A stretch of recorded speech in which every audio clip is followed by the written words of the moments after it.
Hi, everybody. Welcome back to the Power Lounge. Hello to everybody watching on the live stream. We are ready for our next conversation. It's a really meaningful and important one with two very honored guests, so we're going to get to it. Our first guest is Congresswoman Lucy McBath.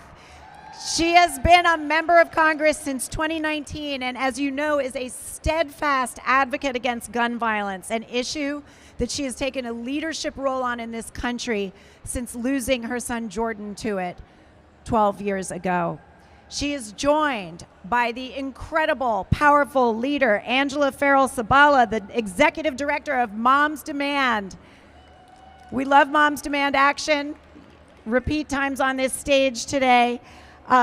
And she has been leading the charge in this country and actually making progress on an issue that can sometimes feel insurmountable. Please welcome Angela Farrell-Sabala and Congresswoman Lucy McBath.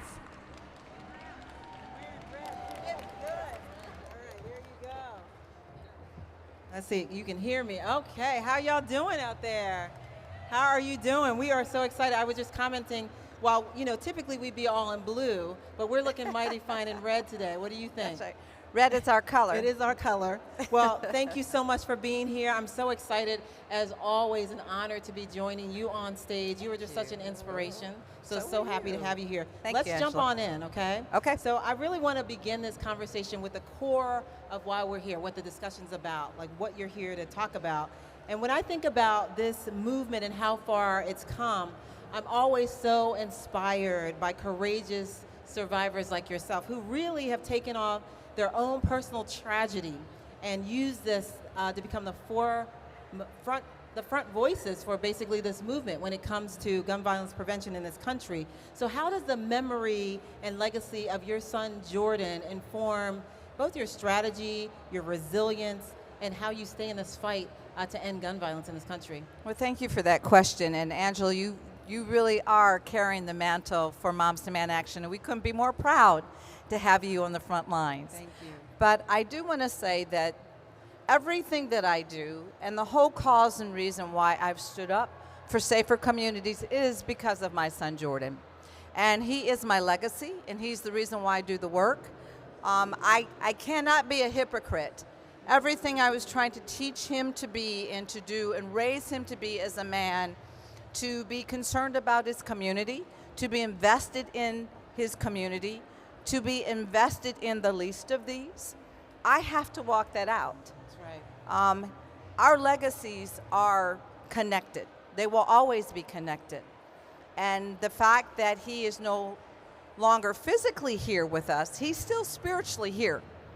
And so I do operate a lot of the work that I do, the way that I think about doing my work as a mom. I do it from a spiritual connection with Jordan. And so I recognize that it's vitally important that I make sure that I'm doing this work to save as many lives as I possibly can. I don't want any more mothers to suffer the way that I have. I don't want to have any more Jordans across the nation. And who better than a mother? That's right. Who better than moms? We're the nurturers. We care for our communities. We uplift our communities. And we are the ones that must carry the mantle to make sure that this public health crisis of gun violence is eradicated in America. We need freedom from the fear. We need freedom from the fear that we're going to send our children to school one day and they're not going to come home. Yes. We need freedom from the fear that, young children going off to a convenience store to buy Skittles and soda pop and they're not going to come home. We need freedom from the fear that when you go to your synagogues and to your churches to pray, that you won't return home. That's right. We need freedom from the fear that when our children are out and they're just going from one mall to the next, playing loud music, that they'll come back home.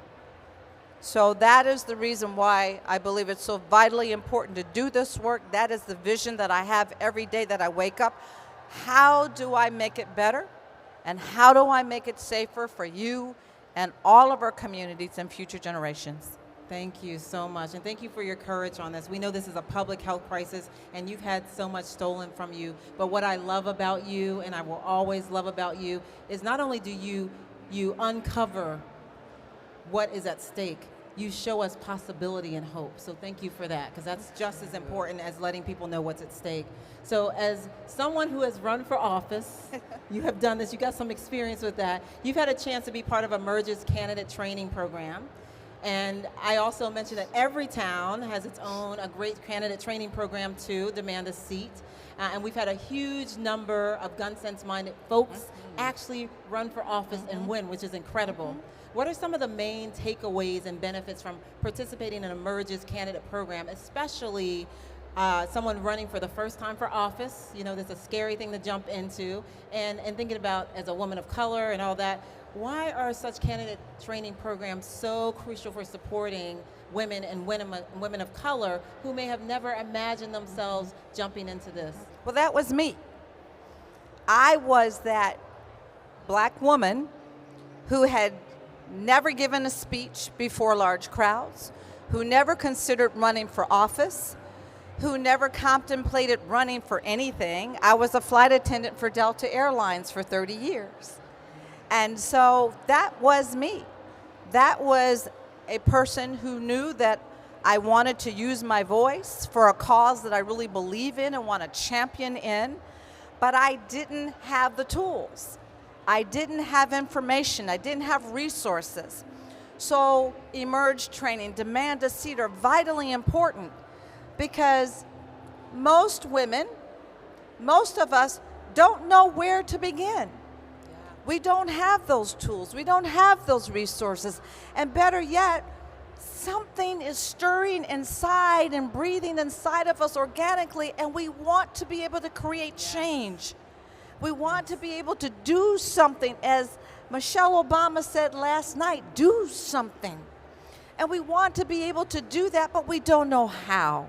Yeah. And so these kinds of trainings are so vitally important because they're laying the foundation for your success. It lays the foundation to give you the tools to get the resources that you need and to help put you on that path to success. But not only that, it's a whole sisterhood. It's a whole community that comes and surrounds you and supports you and gives you the encouragement, and yes, I'm going to say it, the balls to get up and go run for office. Come on now. Even if you're afraid, to run through that fear, to stand up and know that no matter what office you run for, you are absolutely wanting to make a difference, and you believe that your voice is important. You believe that every life experience that you have is important because it can be utilized for your community, for our future generations. So these kinds of trainings are vitally important because they're giving us the tools, the encouragement, and they're surrounding us and they're saying, go forth, we got you. That's right, and community is such an important thing. We know that at Moms Demand Action and Students Demand Action, it is a network of us across the country. Absolutely. And you can lean on each other. So not only are we advocating for good policy, we are supporting and holding each other, which is so critical. Absolutely. And I love hearing about having the tools, right? The way I think about this is they help to give kind of the structure that Right. folks need and the resources. But I would argue you had components in you already. Even when you're talking about being a flight attendant for as long as you were, ma'am, you certainly had the tools to understand what people needed, to kind of work with folks. So it was already in you, and Emerge helped to pull that out, which is we're so lucky and blessed to have you Thank on the you. front lines of this fight. So thank you so Thank much. you. So part of the result of getting gun safety minded candidates like yourself into office means getting gun safety policies proposed and actually enacted. And the Biden-Harris administration, as you know, has been the strongest on gun safety this country has That's ever right. seen. That's We got to right. give it That's up right. for that. Gotta So give 'em important applause to for notice that. It's And they've transformational. taken very bold action over the last 4 years, and we expect Harris-Walz administration to continue this incredible work. But this summer marks the 2-year anniversary since President Biden signed the Bipartisan Safer Communities Act, Yes. which you were instrumental in helping to get over that finish line, and thank you for that. Can you tell us about how this bill has actually saved lives and what sweeping gun safety legislation that you hope to see next? Well, thank you. The fact that for the first time in the history of a White House presidency, we have an office that is dedicated to gun violence prevention 24/7. We have amazing directors, and some of us that have been in the gun safety space for all these years, we know these individuals Yes. that are deputy directors. We know these individuals that have been in the trenches.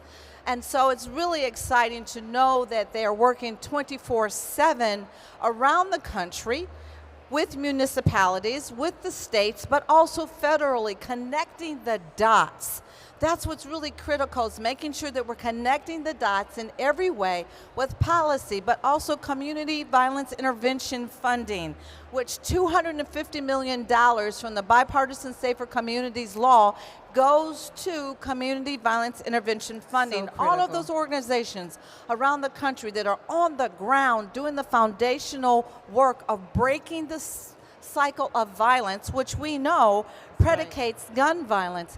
Those organizations that are doing the work, they now have financial resources to keep running and doing the good work that they're doing, because oftentimes they're understaffed, they're under-resourced, and now they have tools to really, run home and make a difference in their communities. $750 million for states that want to fund red flag laws. So a lot of that incredible. work was mine. That's right. Because we know that when people are in crisis, we want to be able to give law enforcement and those families the ability to be able to go to the court and petition that those individuals that are in crisis, that we remove those guns from them for a certain period of time to make sure that they're not causing harm to themselves or others in their communities. But also, we're really excited because we've expanded background checks for those sellers, young people that are under the ages of 21. We've enhanced background checks, which we needed to do. Yes. There is funding in there also for mental health. There's funding there also for school safety. It is transformative. It's the most transformative policy that we've been able to pass on gun safety in this country in over decades. So I'm so excited, and that's the reason why we need to continue to make sure that we have Harris and have Walz in the White House, because they'll only continue to build upon this Absolutely right. foundation that has already been laid. That's right. And what you laid out, and what I just want to make sure people hear, is that this piece of legislation is a good step forward. There's always work to be done, but this is such a good step forward that addresses this public health crisis from Right. so many angles. There's no one-size-all Exactly. solution, and which is really great. So I have two more questions for you, all right? The first thing I just want to ask you is, what gives you hope? Right now, here we are, we're all fired up. We heard some incredible remarks yesterday. We have more to come. We're going out, what is it now, 76 days? 76 days, I think What we have gives you left. hope right now? They do. You do. Y'all do. All of you that are here physically, but all of you that are watching as we're streaming, everyone that fights on the front lines every single day, even people that are not survivors. But I really have to say, I'm so grateful for all the survivors That's in this right. country of gun violence. Yes. So grateful, because your voices have been the catalyst to the change. That's right. We're not just numbers. We're not just statistics. We're telling our stories, and our stories are critical to change the policy. You're doing the work on the ground.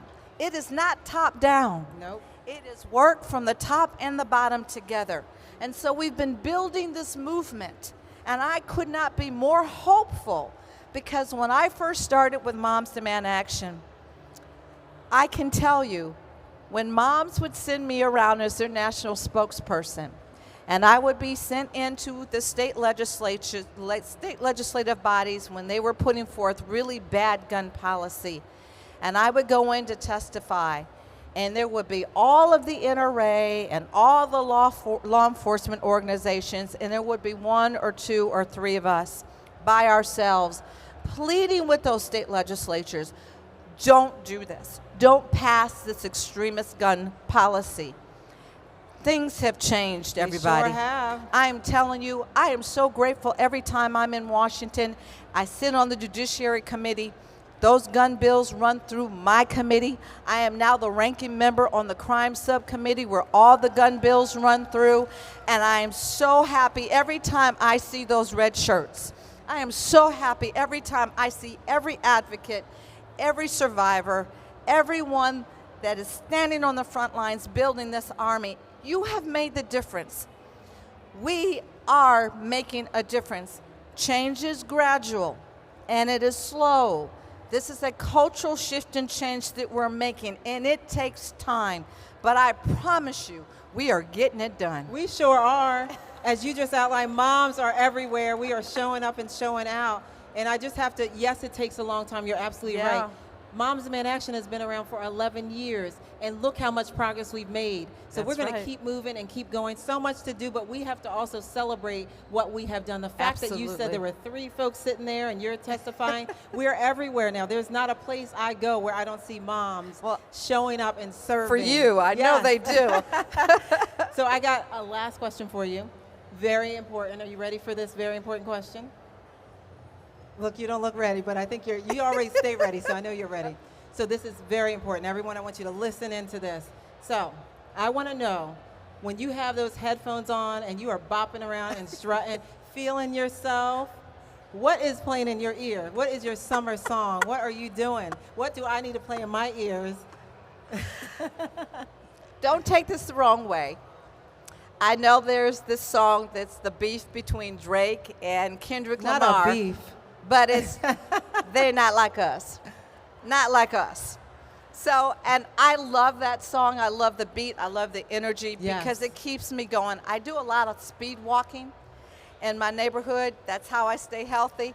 And I have my earbuds in, and I'm like, they're not like us. They're not like us. But what I'm really saying is that we are the army, and we are going to win, and they are not like us.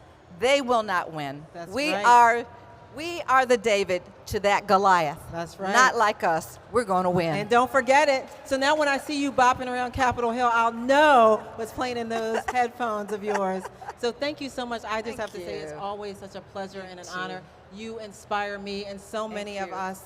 Thank you for sharing yourself and your son always with all of us, and we are going to fight like hell, fight like moms do, to make sure that we are turning out, turning up, and doing everything in our power to save our children, to win this election, do everything we need to. So thank you so much. I really love you. And give it up for the executive director of Moms Demand Action for Gun Sense in America.